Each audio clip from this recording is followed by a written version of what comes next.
I think the easiest way to think about this, I hesitate to do this sometimes because people who are super knowledgeable of this will say, he's just skipping over the details and keeping it superficial or doesn't understand these things. I just want to kind of keep it simple, without all the bullshit. So think about it like this. I think it's a very simple supply and demand issue.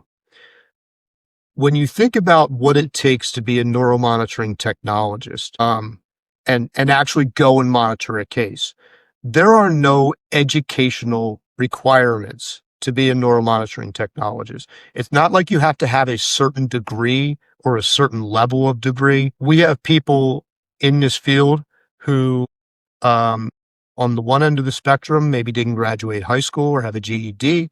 On the other end of the spectrum, MDs and even PhDs are doing the technical component of neuromonitoring, right? So no educational requirements, no educational standards. There's no requirement to have a CNIM.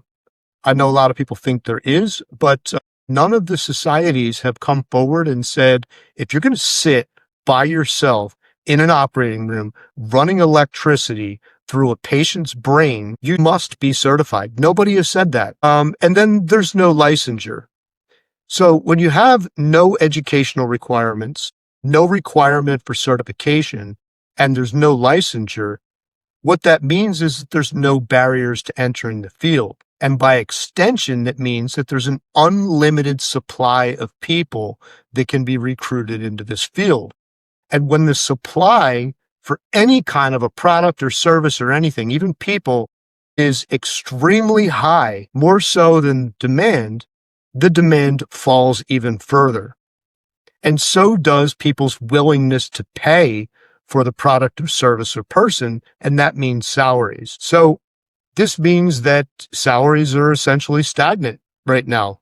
And it's really that simple. As I said before, there's a lot of variables that you can really break down as contributing factors here.